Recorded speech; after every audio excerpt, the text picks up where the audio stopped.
L'Algérie vient de réaliser un coup de maître géopolitique qui restera dans les annales des relations internationales en Afrique.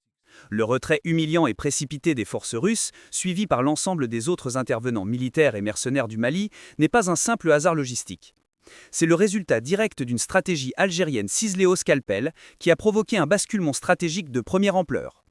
Cette soudaine évaporation des puissances étrangères, de Moscou à d'autres acteurs moins visibles, laisse derrière elle un vide sécuritaire et diplomatique que seule l'Algérie est désormais capable de combler. Dans cette période charnière pour l'avenir du Sahel, Alger a cessé d'être un observateur distant pour s'installer au cœur du jeu. Elle impose son savoir-faire diplomatique séculaire comme le levier essentiel, non pas pour dominer, mais pour orchestrer un retour à l'équilibre malien fondé sur le respect mutuel et l'intérêt national. L'Algérie, en tant que grand frère vigilant et puissance régionale incontournable, a toujours été le point de référence quand tout vacillait au Mali, englué dans les troubles politiques, le chaos sécuritaire et la menace djihadiste. Au cœur de ce théâtre délicat, l'instrument choisi par Alger est Mahmoud Dicko. Installé sur le sol algérien depuis la fin 2023, cet imam charismatique n'est pas un inconnu. Il est une figure incontournable, respectée par toutes les composantes de la société malienne, des élites aux populations du Nord. Fort d'un lien de confiance rare avec les plus hautes autorités algériennes et jouissant d'une légitimité populaire écrasante dans son propre pays, Dicko coche toutes les cases du médiateur parfait et impartial. Dans un paysage miné par les tensions intercommunautaires et les ambitions personnelles, il apparaît comme le chef d'orchestre naturel, capable de réaccorder les voix dissonantes de la nation sans jamais pencher d'un côté. Il incarne l'alternative à la violence. Des années passées à courir après la paix avec des tanks, des mercenaires et des uniformes étrangers n'auront laissé derrière elles que des villes fracturées, des communautés traumatisées et une population épuisée.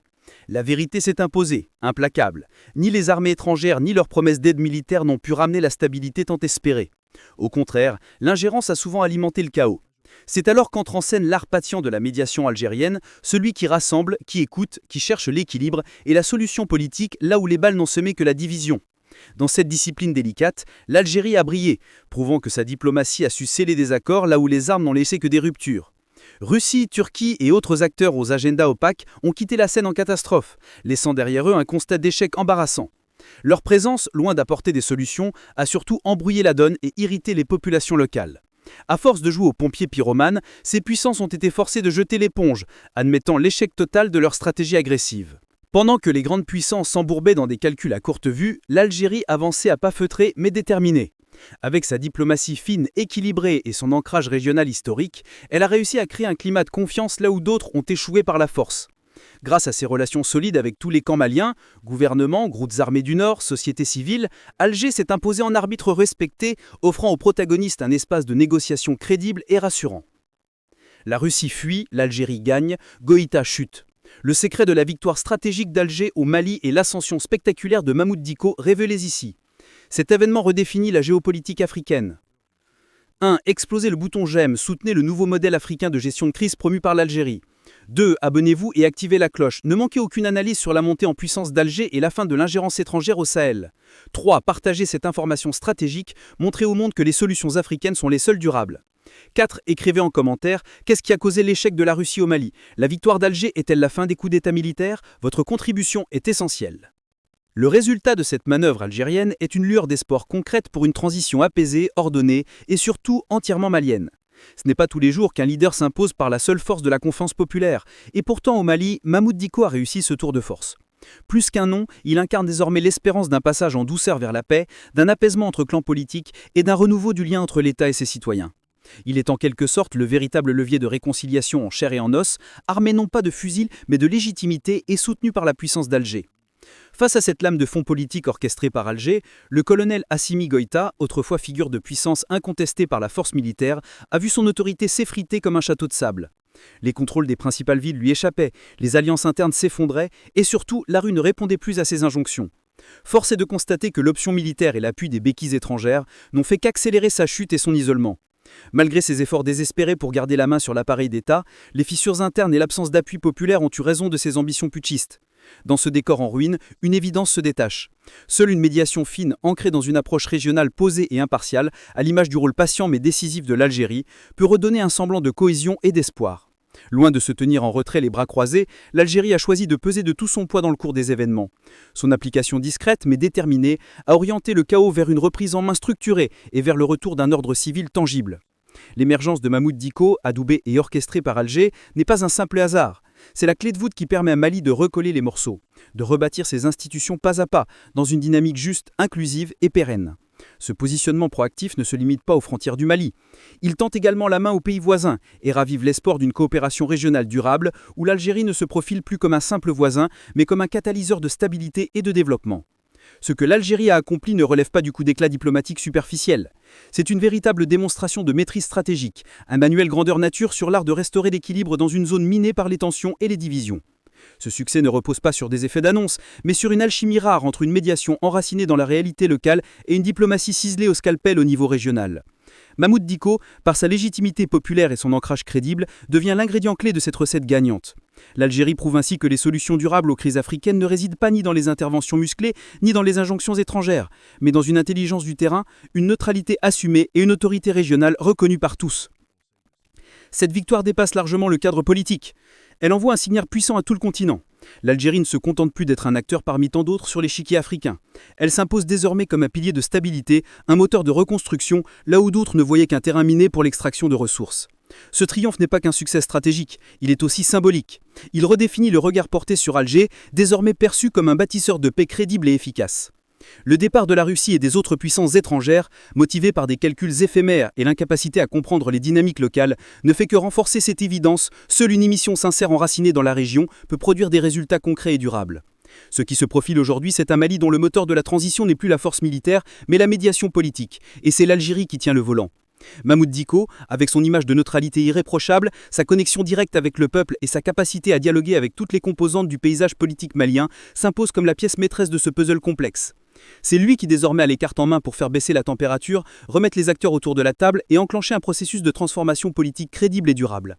Autrement dit, l'avenir du Mali est désormais étroitement arrimé à la capacité de l'Algérie à jouer les chefs d'orchestre stratégiques et à épauler la création d'institutions solides, inclusives et reconnues par l'ensemble de la nation. Au-delà du cas malien, ce succès éclatant met en lumière une réalité souvent négligée, voire volontairement occultée. En Afrique, la sortie de crise passe désormais par les mains des voisins. La paix ne se décrète pas depuis les capitales lointaines. Elle se construit localement avec ceux qui comprennent les subtilités du terrain. Et sur ce point, l'Algérie a su imposer de nouvelles normes. Grâce à son ancrage historique, son art de dialogue et ses liens tissés patiemment avec toutes les sensibilités maliennes, l'Algérie s'est positionnée comme le centre de gravité d'une dynamique régionale inédite. Elle incarne un leadership à la fois discret et puissant, où l'influence rime avec neutralité et efficacité pragmatique.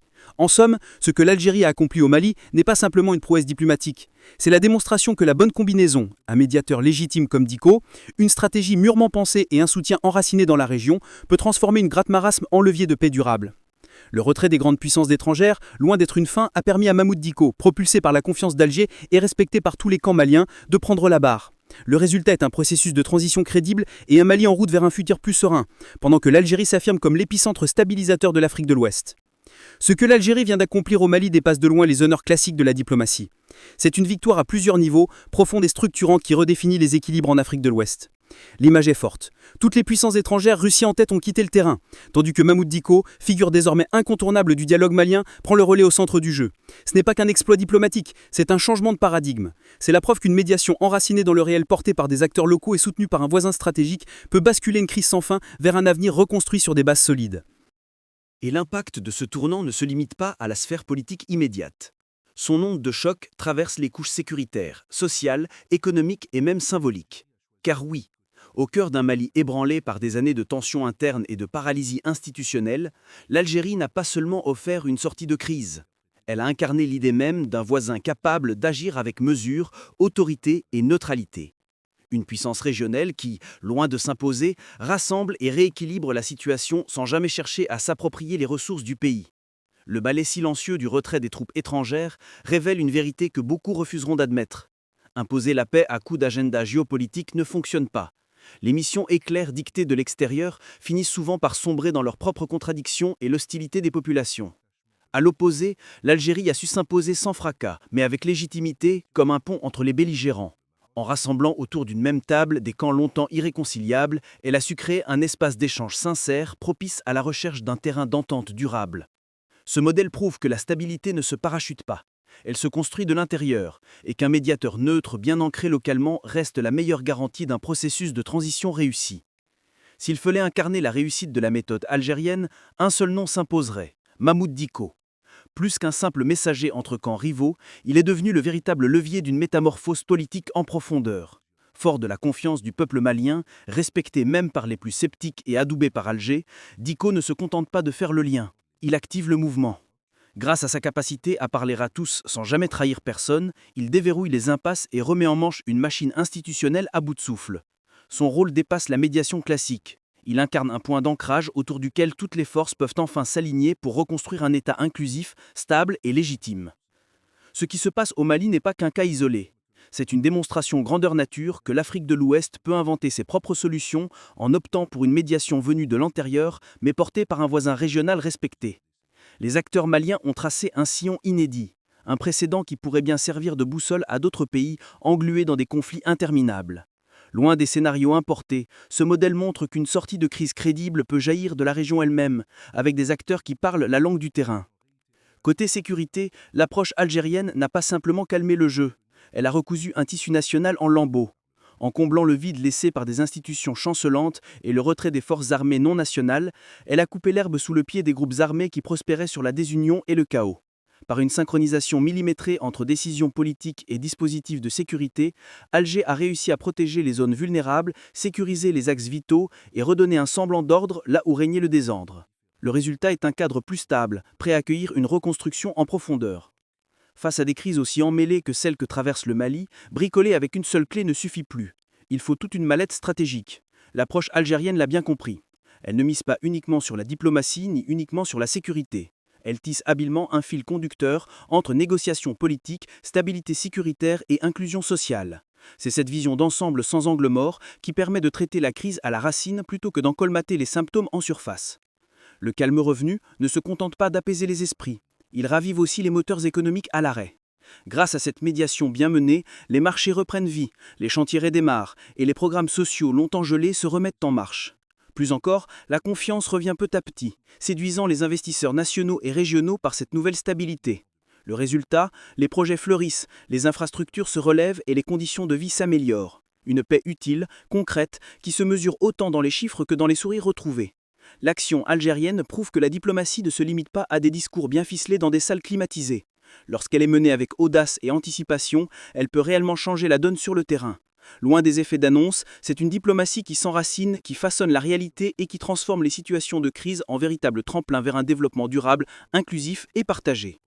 Mais au-delà des chiffres et des résultats visibles, il y a aussi la force du symbole.